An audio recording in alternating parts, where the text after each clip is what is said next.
दिनाचे औचित्य साधून येरमाळा ग्रामपंचायतने केला येरमाळा प्रेस क्लबच्या सर्व पत्रकारांचा सन्मान।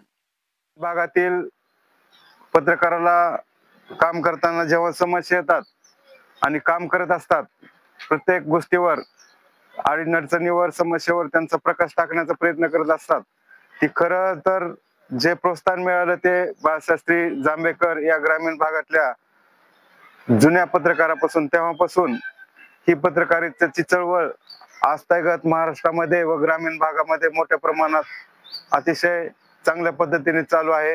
आणि तेव्हापासून आपल्या लोकशाहीचा जो एक पाया आहे, एक खांब आहे, तो आजपर्यंत या पत्रकारितेच्या माध्यमातून मजबूत आहे आणि ते करण्याचं काम आपण सर्व पत्रकार करत आहात। आणि आपलं हे जे एक कार्य आहे पत्रकारितेचं, जे की समाजाच्या काही घटकाला किंवा काही भागाला ते नाराजीचं वाटत असतं, काही घटक खुश होत असतो तर काही नाराज होत असतो, अशा माध्यमातून सगळ्या संकटांना तोंड देऊन आपण जो पत्रकारिता करत असतात आणि या अडचणीच्या काळातून एक लोकशाहीला पाठबळ देऊन एक भक्कम काम समाजासाठी आपण करत असतात। या गोष्टीला कुठंतरी पाठबळ मिळावं, तुम्हाला कुठंतरी प्रोत्साहन मिळावं, तुमच्या कार्यक्रमाला कुठं उत्स्फूर्तता मिळावी, याकरिता येरमाळा ग्रामपंचायतच्या वतीनं आम्ही येरमाळ्यातील येरमाळा प्रेस क्लब यांच्या सर्व पत्रकारांचे आज ग्रामपंचायतच्या वतीने एक सत्कार समारंभ आज 6 जानेवारीच्या निमित्तानं इथे घेत आहोत। तर आज येरमाळा प्रेस क्लबच्या इथे सर्व प्रेस क्लबचे पत्रकार सर्व जमलेले आहेत। आज या दिवसानिमित्त मी येरमाळा प्रेस क्लबचे बालाजी शंकरराव बारकुल, दैनिक पुण्यनगरी यांचा सत्कार मी आपल्या ग्रामपंचायतचे व येरमाळ्याचे ज्येष्ठ नेते विकास भाऊ बारकुल यांना विनंती करतो की त्यांचा सत्कार करावा।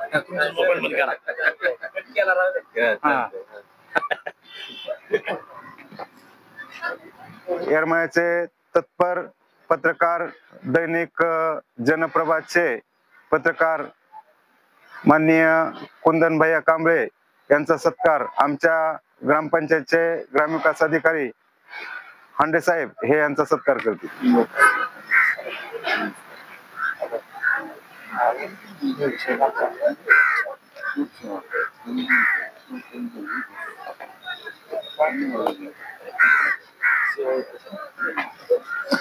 यानंतर सामनाचे पत्रकार अजिनाथ विठ्ठल बेदरे यांचा सत्कार आमचे ग्रामपंचायतचे ज्येष्ठ सदस्य विजयदादा देशमुख हे करतील।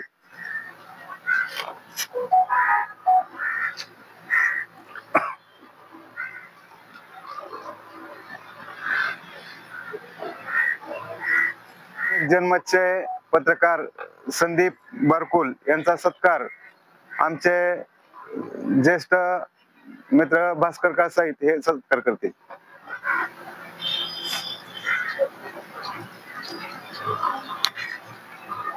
आधुनिक विचाराचे वर्तमानपत्र श्री नागेश तोरकडी यांचा सत्कार आमचे माजी उपसरपंच दशरथ जाधव हे सत्कार करतील।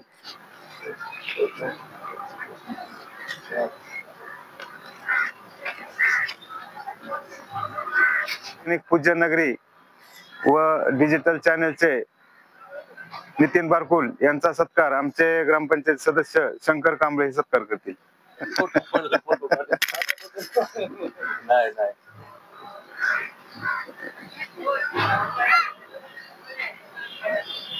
येरमाळा ग्रामपंचायतच्या वतीने तुम्हा सर्व प्रेस क्लबच्या सर्व पत्रकारांना हार्दिक शुभेच्छा।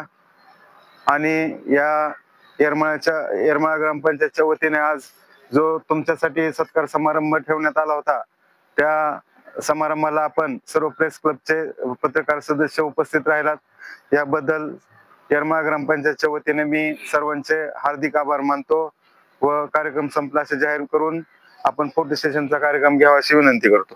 क्लबच्या सर्व सदस्यांचा येरमाळा ग्रामपंचायतच्या वतीने या ठिकाणी सत्कार केला व शुभेच्छा दिल्याबद्दल सर्व सदस्यांच्या वतीनं ग्रामपंचायतचे मनपूर्वक आभार। तसेच पत्रकारिता ही लेखणीतून उत्तर देण्याची असते, लेखणी चालली तर पत्रकारिता योग्य आपल्या गावातील सर्व प्रशासकीय कार्यालयावर त्याचा वचक राहतो. त्याचप्रमाणे मी 1-2 उदाहरण देतो.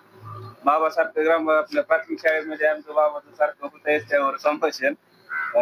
पत्रकारितेच्या माध्यमातून जिल्हा परिषद प्राथमिक शाळेच्या इथं 3-4 वेगवेगळ्या आम्ही मागण्या केल्या. गेल्या वर्षी जूनला आरो पाण्याचं फिल्टरची ही मागणी पूर्ण झाली बाबाच्या किंवा येरमाळा ग्रामपंचायतच्या माध्यमातून. तसेच शाळेचं कंपाऊंड पडलेलं होतं, ते कंपाऊंडची मागणी आपण वारंवार 2-3 वेळेस केली. बाबांनी म्हणले होते की कंपाऊंड कसं का होऊन आपण करून घेतलं करून गेट पण बसवलंय. तसंच तिसरी मागणी होती की शाळेचे ते रस्ते मागचे बंद केले म्हणजे तिथली घाण बंद होईल, ती पण बंद झालेली आहे. तिथल्या आमच्या 2च मागण्या राहिल्या, ती मी सांगतो कारण अपूर्ण आहेत अजून. तिथं एक CCTV बसवावे, 4 कॅमेरे जरी बसवले तरी अख्खं ग्राउंड कव्हर होत आहे. जी की व्यसन करणारी पोरं तिथे येऊन बसतात आणि चुकीच्या प्रकारे तिथं घाण होते, त्याच्यावर आळा बसल. आणि दुसरं की शाळेला इथून पुढे की भव्य आहेत की 1 वर्ग 2 वर्ग मागू नका, 2 मजली भव्य दोन्ही शाळेला एकच इमारत मागा, म्हणजे गावातल्या विद्यार्थ्यांना ग्राउंड नाही खेळायला, ते ग्राउंड मोठं सापडलं आणि एकदाच एक 30-40 वर्षासाठी इमारत चांगली होईल. जसं की समजा आम्ही ज्या शाळेत शिकलो ती इमारत भरपूर वर्ष होती, आता ती इमारत तर खराब झालेली, त्याचं हे पण झालंय म्हणजे पाडायचं पण. तर ती 1-2 मजली चांगली इमारत दोन्ही शाळेची एकत्र जर झाली तर गावातल्या लेकरांना खेळायला, मुलांना खेळायला एक चांगलं मोठं ग्राउंड सापडतं. एवढीच मागणी. आणि ग्रामपंचायतनं आम्हाला बोलून सत्कार केला आणि आम्ही पत्रकारिता करतोय ही आमच्या स्वार्थासाठी नाही, ती फक्त गावातल्या विविध प्रश्न मांडण्यासाठी. आणि ही आमची लगानमधली टीम आहे. ही लगानमधली टीम घेऊन आम्ही वाटचाल करत आहोत.